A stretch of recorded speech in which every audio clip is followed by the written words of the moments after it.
Ele quase teve um colapso gravando essa cena.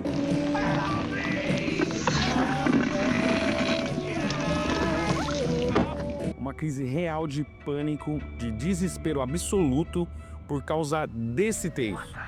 E o pior, tudo isso ficou registrado no filme. Hoje você vai entender porque essa criatura, esse monstro horrível, foi capaz de gerar tanto medo, tanto desconforto e se tornou um dos lobisomens mais assustadores da história do cinema. E não para por aí, na verdade não é só ele. O cinema está repleto de transformações bizarras, de criaturas perturbadoras. E hoje você vai conhecer os lobisomens mais incríveis, mais icônicos e, sem dúvida, mais assustadores que já apareceram nas telonas. Em meio a efeitos toscos, efeitos de CGI e efeitos práticos que parecem reais, hoje a gente vai falar dos melhores filmes de lobisomens do cinema. Salve galera, eu sou Marquinhos Sagas E eu, André Rogério. dirigido por John Landis, de filmes como Os Irmãos Cara de Pau e Um Príncipe em Nova York, e protagonizado por David Naughton, Griffin Dunne e Jenny Agutter. O filme já abre, com uma trilha sonora excepcional, A trilha sonora Blue Moon, que também foi para aquela novela da Globo lá, O Beijo do Vampiro, lembra? A música é do Bob Vinton. Bob Vinton. E também a outra música é a Moondance, do Van alguma coisa, que eu esqueci o sobrenome dele. E também a música do Creedence, Bad on the Rising. Então, tem toda a característica legal desse filme é essa também, das músicas terem a palavra Moon, Ela tem uma temática por trás. Então a gente já vê que o filme não foi bom não propositalmente, Então ele teve todas as características que levaram ele a um ápice a mais, Que hoje perdeu essa característica nos filmes, Não, mas pra época é muito bom, um filme de 81, isso? 81. 81, o filme até hoje ele é excelente, ele te prende na história. Tem alguns pontos fracos, eu acredito que a história acontece muito rápido, de um pulo para outro, assim, e até o final do filme, que assim que o lobisomem morre, créditos na tela, já acaba o filme. Então isso me incomodou um pouco. Eu adoro o filme assim. Eu não. Eu gosto do filme que termina seco. Eu quero ver a finalização, até porque a gente espera que você vai... Esse aqui é um filme de conta de fadas, então. Não, mas tem que ter uma finalização. Bom, vai nem ter que acabar assim. Aí é com aquele filme de máfia. Acabou seco, sobe os créditos e vai lá, meu amigo. Cara, esse filme, ele é muito bom, porque na época ele foi um extremo sucesso.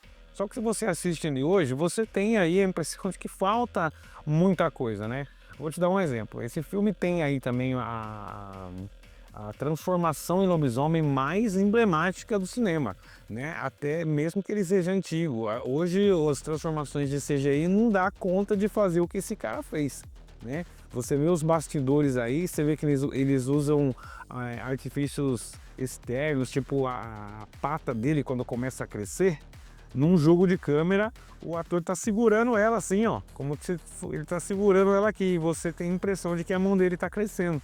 Usar um monte de borracha quente, é um efeito prático de primeira qualidade, Só que o lobisomem pronto, vamos dizer assim, transformado, cara do céu, ele parece um cachorro de pelúcia com cara brava, e ele andando, então é terrível. E aí você tem aquela imagem, que o lobisomem é uma criatura mística que você tem medo só de ouvir o uivo, Nesse filme, na cena final, ele ataca no meio da cidade de Londres e a população curiosa fica indo atrás do lobisomem para ver ele, entendeu? Aí acontece uma cena ali, que é digna de O Resgate do Soldado Ryan, que é aquela carnificina toda. Meu, do nada, você tá assistindo o filme, vendo o lobisomem ali nas espreitas atacando, quando ele sai pra rua, o povo todo querendo ver o lobisomem começa a gerar um acidente atrás do outro. Você não espera, mas os acidentes mostram tudo, cara. O sangue ali foi, os carros batem, as pessoas saem voando pelo vidro, são atropeladas, esmagadas por caminhões. Você fica... Do nada aconteceu isso? Mas tá assistindo um filme de terror, meu? Você não tá assistindo Patati Patatá na Legoland. O filme todo, te traz essa pegada, Ele é meio um misto de comédia com thriller, Eu adoro esse filme. E aí, do nada, você tem essa cena de terror que você fala, o que aconteceu que tava mais calminho e do nada essa carnificina toda. E essa de fato é uma das cenas principais, né? Que é onde acontece todo o final ali, né? E a junto com os policiais vão sendo mortas pelos carros, pelo lobisomem, até que do nada o lobisomem sai correndo parecendo um rato assustado e fica encurralado num beco. Sim, né? Eu gosto, eu adoro esse filme, ele é fantástico. O filme é muito divertido, vale muito a pena assistir. Quem ainda não assistiu, as gerações novas. Quem já assistiu, vale assistir de novo, porque é uma experiência nova. E não tem o que falar, né? Apesar de pontos altos e baixos, esse é um excelente filme. Ele teve 89% de aprovação na Rotten Tomatoes e uma nota de 7,5, se eu não me engano, no IMDb. Isso naquela época, né? Então o filme teve aí uma repercussão muito boa. Ele recebeu o Oscar de melhor maquiagem e foi ele que trouxe essa categoria para o Oscar. Assim, o primeiro filme, foi a partir desse filme que criaram essa categoria de melhor maquiagem e ele que ganhou aí também esse prêmio no Oscar. The winner is Rick Baker for An American Werewolf in London.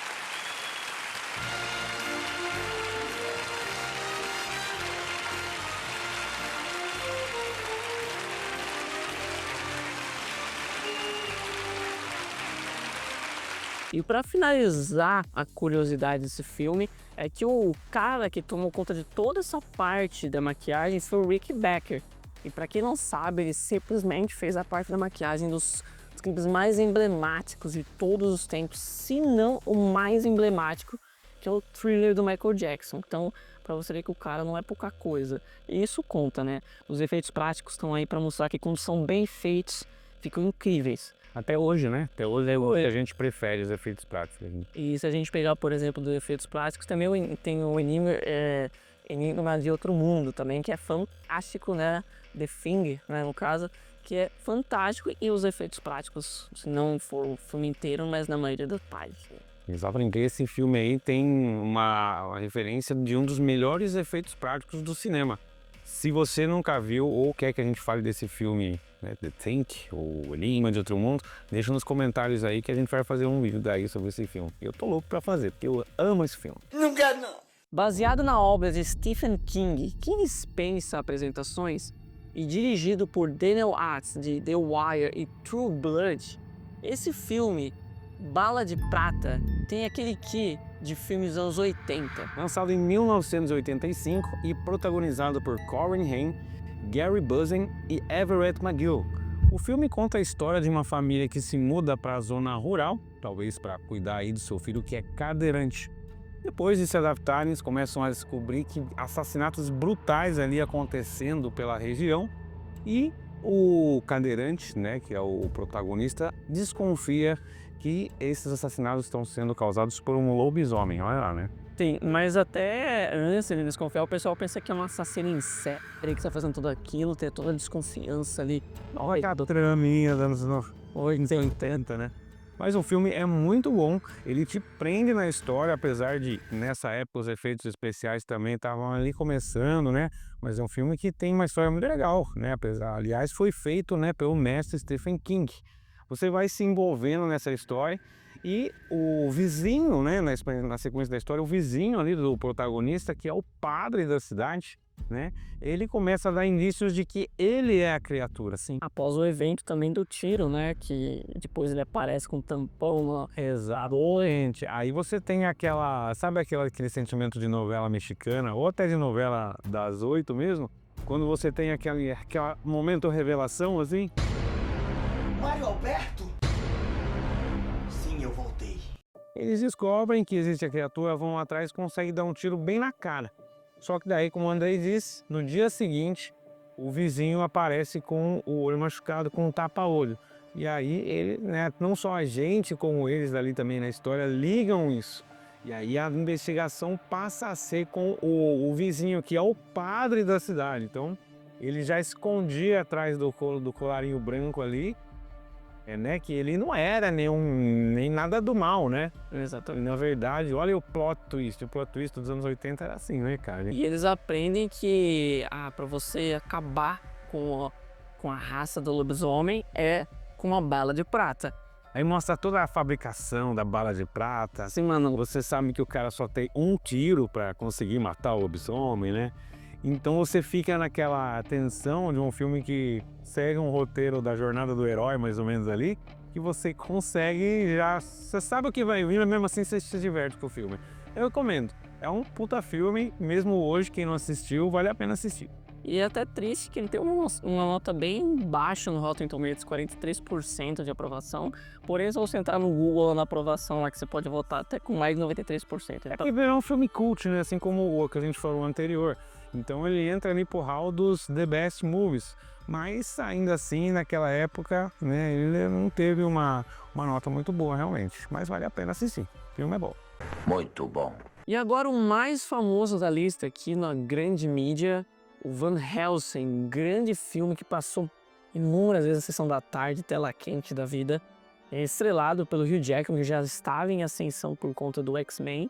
E também tem a presença da Kate Beckinsale e também o Richard Roxburgh. Van Helsing foi, na verdade, um filme que, né, estourou bastante, porque ele trazia muitas figuras icônicas, como o Andrei falou aí, também tinha o Hugh Jackman, até na própria divulgação do filme, né, levava ali uma frase, né, essas frases que acompanha para divulgar, que dizia: somente quem já foi Wolverine para enfrentar o Drácula.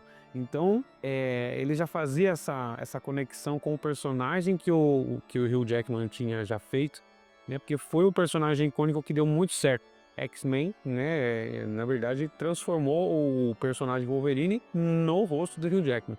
Então, quando ele foi chamado aí para fazer o filme Van Helsing, que também era um personagem icônico, né? Já dos quadrinhos, todo mundo já esperava, né? Ver um grande blockbuster, né? O filme trazia personagens além do Drácula, que é o principal inimigo dele, também trazia aí o Frankenstein, né, e misturava bastante histórias dessas aí, né. O filme foi dirigido por Stephen Sommers, de filmes como o G.I. Joe e a Múmia. A Múmia também, né, não foram grandes filmes, na verdade, né. Primeira Múmia é bom. Mas sim, eu gostei do filme A Múmia. No entanto, né, o filme em questão, Van Helsing, ele traz pra gente aí um lobisomem de CGI, né? Então a gente via ali um lobisomem, parecia mais com uma mistura de desenho animado com CGI. Não achei tão ruim, mas ele era um bombadão, assim, né? Depois que ele se transformava, ele ficava parecendo aqueles personagens de jogo do PlayStation 1, né? Eu gosto muito da fotografia do filme no começo ali dele, principalmente na parte que mostra o pessoal indo atrás de Frankenstein, né? Eu acho muito bonito o tipo de fotografia, meio gótico, meio branco no preto, ali, muito bem feito. O filme mostra o Frankenstein, né, que acaba de dar vida, né, à sua criação, né, que era o Frankenstein também, né, Dr. Frankenstein, criar o Frankenstein. E com isso a história gira em torno de o Drácula querer sequestrar ali o Frankenstein para pegar com ele a fórmula de trazer as pessoas à vida, porque ele queria dar vida aos filhos dele, que era um monte de morceguinho ali, nada a ver, né? Mas com isso o Van Helsing, né, viajava até o leste da Europa para poder enfrentar o Drácula. E lá ele conhecia ali os protagonistas, que era o par romântico dele ali, né, que é a Kate Beckinsale, que tava ali num visual meio gótico, um guerreiro, né, meio... Enfim, a Kate Beckinsale mostrava que ela já vinha de uma linhagem e no final das contas o irmão dela já se transformou em lobisomem, né? Foi o primeiro que a gente vê. E no final das contas, né, o lobisomem era o principal inimigo do Drácula e a batalha final ia girar em torno destes dois, né? Assim como também foi no Alien vs Predador, né? O Drácula, nesse filme, ele domina o lobisomem, né? No Alien vs Predador, o Predador domina o Alien e no final das contas eles se enfrentam, né? Esse filme levava mais ou menos essa mesma pegada, né? E o que foi interessante, né, no girar em torno desse filme foi as transformações, né? Como eu disse, o lobisomem parecia muito uma figura de videogame, de PlayStation 2 até, eu diria ali, né? Mas as cenas foram muito bem construídas. Uma das cenas em questão foi a cena em que ele vai visitar a irmã na mansão deles para alertar ela, né? Que tomar cuidado com o Drácula, explicaria o que o Drácula queria. E a hora que a lua aparece, pô, uma cena muito clichê, né? Na janela ali, tudo nublado, a lua aparece e ele, né, começa a encenar ali que ele vai se transformar. É clichê, mas a transformação na cena, apesar de ter envelhecido meio mal, esse CGI todo, foi legal. Porque ele começa a escalar a parede de encostas, né? Como se fosse algo de uma maldição, né? Porque igual fantasma, né? Fantasma não, esses possuídos que sobem paredes, era mais ou menos isso, para simbolizar que era uma maldição. E aí, enquanto ele sobe a parede de costas, ele rasga a pele dele, né? Cara, essa cena foi muito bem construída. Eu achei bem legal. E apesar, né, de ter envelhecido mal esse lobisomem bombado, parecia mais o Hulk, né? Sei lá. Não tem aquela pegada dos filmes mais sérios que a gente falou antes, que eles se transformavam num animal mesmo, né? A gente pode comparar, porque tem vários filmes, em vários filmes de lobisomem, mostraram bem diferentes. Em Harry Potter, por exemplo, em Prisioneiro de Azkaban, ele era uma criatura bem estranha, parecia uma silhueta humana, bem magrela, com cabeça de cachorro, né? Já nesses filmes que a gente falou lá atrás, eles viravam um animalzão mesmo, né? E nesse ele vira aí meio com uma transformação, meio humanoide, meio, né, bombado, né? Não envelheceu muito bem se você comparar hoje, mas ainda assim a história te prende até o final. É um bom filme. Tá bom. Dirigido por Anthony Waller, Um Lobisomem Americano em Paris, lançado em 1997, com também o elenco do Tom Scott e Julie Delpy. É um filme que, né, Marquinhos, inovou daquele jeito. Ele só atravessou o Canal da Mancha. Dessa vez ele foi pro outro lado, né? Esse filme, O Lobisomem Americano em Paris, é uma continuação, né, não muito próxima da outra, do clássico de 1981, Lobisomem Americano em Londres, que a gente falou aí no começo do vídeo. E ele traz aí a grande inovação na história, né, que muda basicamente nada e conta a mesma história repetida. É que é uma receita que muitos filmes que tem sequência fazem hoje em dia, né? Principalmente filmes, né, dos anos 80.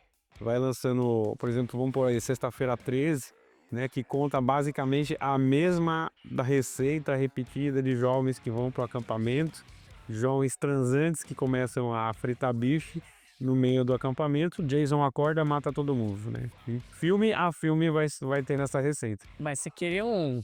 Não, mas pô, quantos anos foi, né, do primeiro filme pra... Mas o filme do Jason, ele não mata ninguém. Jason, a redenção.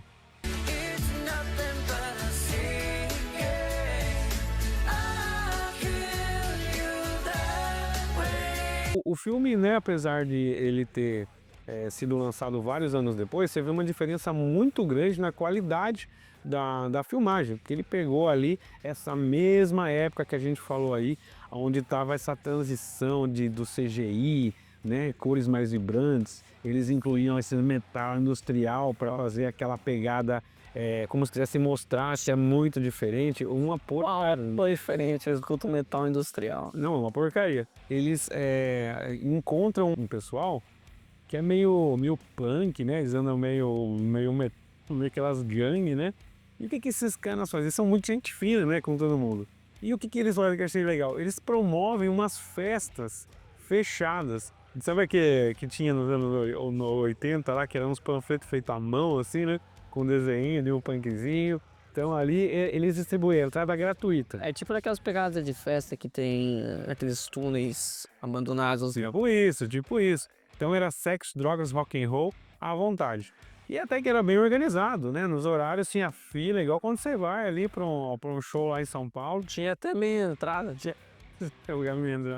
Você entrava e, né, daí quando dava o limite de pessoas, os dois seguranças trancavam a porta, ninguém entrava, ninguém saía. Só que, né, nessa que já começa o engate da desgrama do... Isso, mostrava lá, né, a festa rolando, né, as dançarinas ali no polidense, né, rolando ali, né, as músicas do Manuel Gomes tocando no fundo.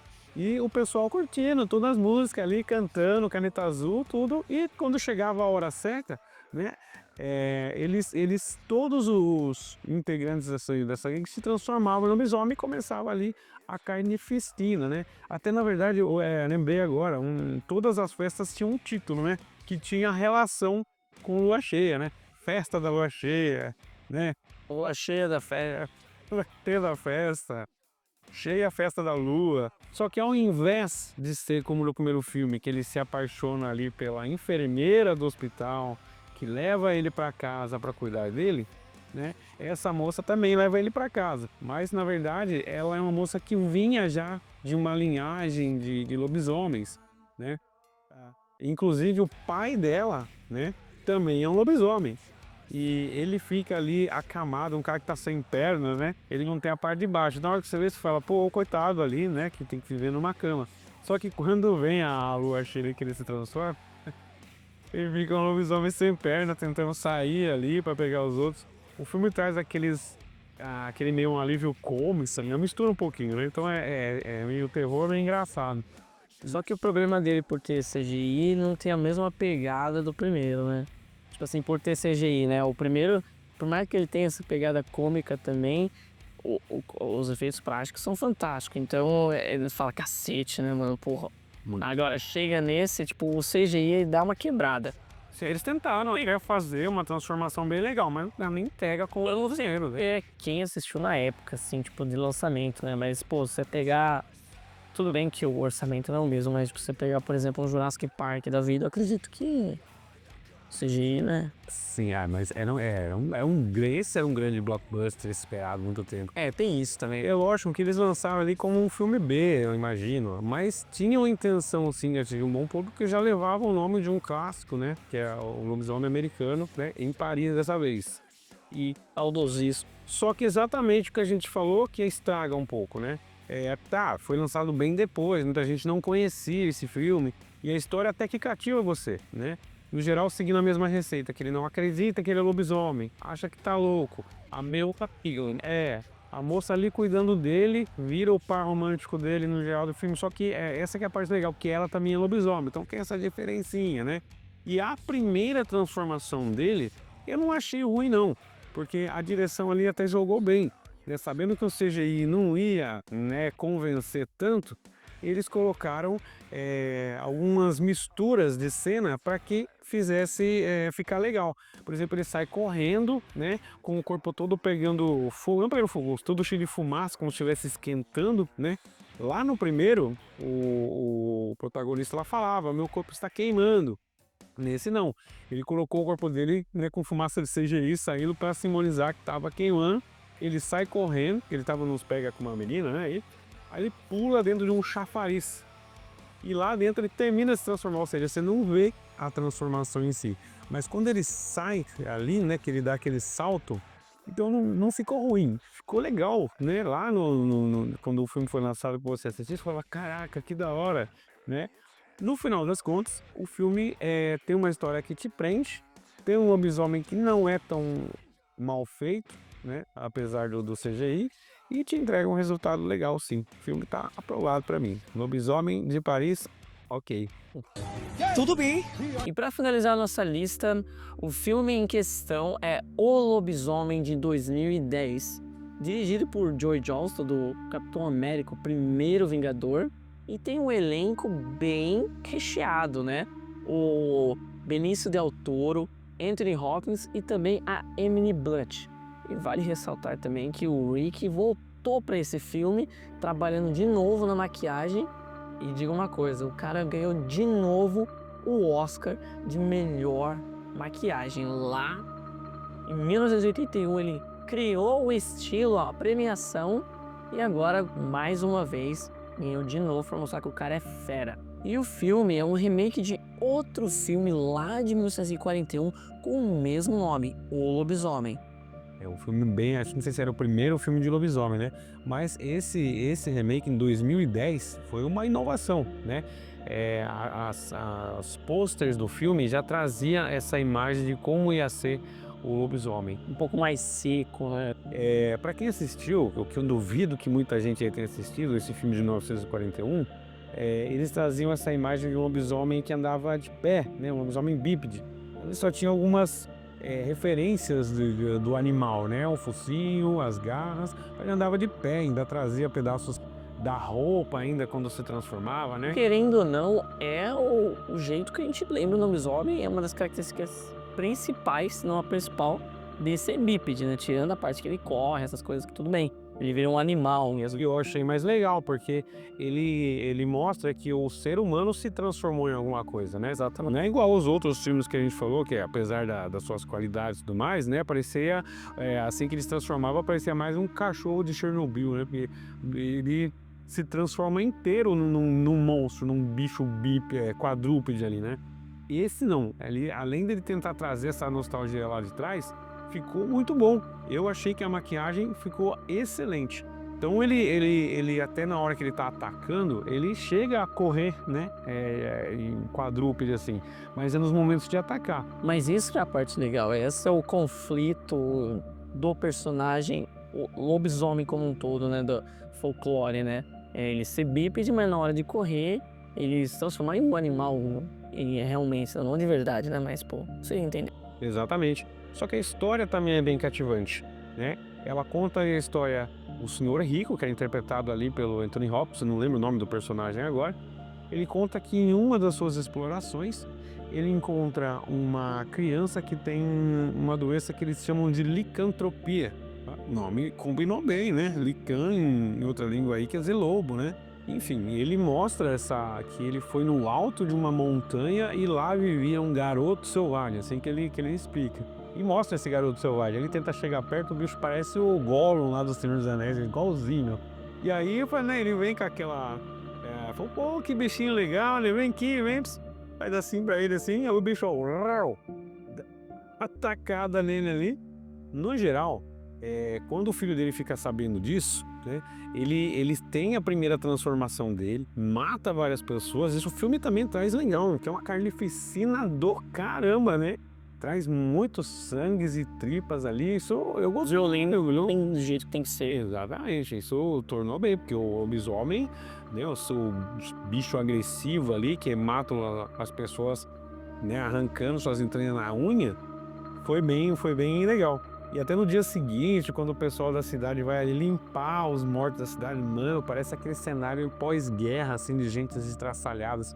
Isso o filme não poupou sangue, não poupou tripas, não, pra poder trazer essas imagens. E, né, no final desse filme aí, os dois lobisomens se enfrentam, pai e filho. A luta até que legal, né? Tem bastante cena rasgando o peito, arrancando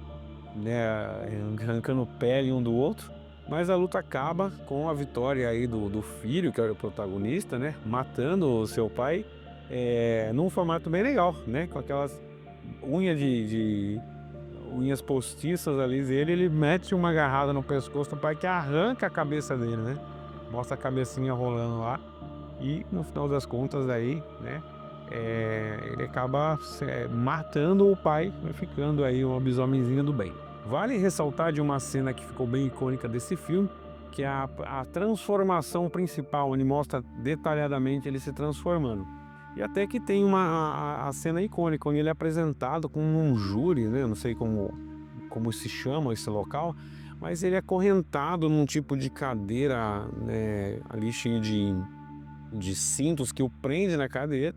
E o tal do médico, né, explica ali para um tipo de conselho de pessoas que esse ser é louco, né? Imagino eu que seja um tipo de conselho de médicos, a gente está mostrando como vai ser feito um tratamento, né? Aparentemente é isso. Ele fala, esse sujeito louco aqui diz que à meia-noite, na lua cheia, vai se transformar em lobisomem, e hoje nós vamos provar para ele que isso não vai acontecer. E aí, de uma janela propositalmente aberta, a lua aparece, e ele começa a avisar, gente, eu vou me transformar, vocês têm que sair daqui que vocês vão morrer. E ninguém acredita, mas o legal é que o médico tá virado de costas para ele nessa cena, ele começa de fato a se transformar, o público do júri ali começa a ver a transformação e tentar avisar o médico, né? Ficam com aquela cara de pânico e a transformação começa. Um CGI meio datado, não ficou tão ruim, mas ainda assim parece muito um desenho animado, né? Um PlayStation 2 da vida. E o legal é que quando ele acaba de se transformar, que esse médico ali olha pra trás e vê que ele já tá transformado, ele toma um susto, né? E aí o pânico começa. Ele se solta da cadeira e começa toda a matança. Essa cena ficou muito icônica no filme. O filme não é de todo ruim, apesar do CGI e a transformação no geral hoje em dia não ser a melhor, mas trouxe a imagem de um lobisomem em remake lá do primeiro filme de 41, que funcionou bem, né? Ficou diferente e o filme agradou bastante aí também. Mas é isso, pessoal. Espero que vocês tenham gostado dessa nossa lista de filmes lobisomem que a gente gosta. E queria que vocês também assistissem esses filmes, são incríveis, obviamente respeitando a data que eles foram lançados. Então, não se esqueçam de compartilhar esse vídeo com seus amigos, deixar um like e o que, Marquinhos? Se inscrever no canal para não perder mais nenhum vídeo, porque a gente vai falar sempre de assuntos polêmicos, como CGIs tratados da época. Se você lembrar de mais algum filme legal aí de lobisomem, né, que a gente não falou aqui, deixa aí nos comentários que a gente vai ler todos os comentários e responder para vocês também. Então é isso, pessoal. A gente se vê no próximo vídeo do Nerd Infinito. Valeu! Vamos lá. Tá isso aí, né? Andrei, e procurar um médico aí que ele tá virando é lobisomem. Né?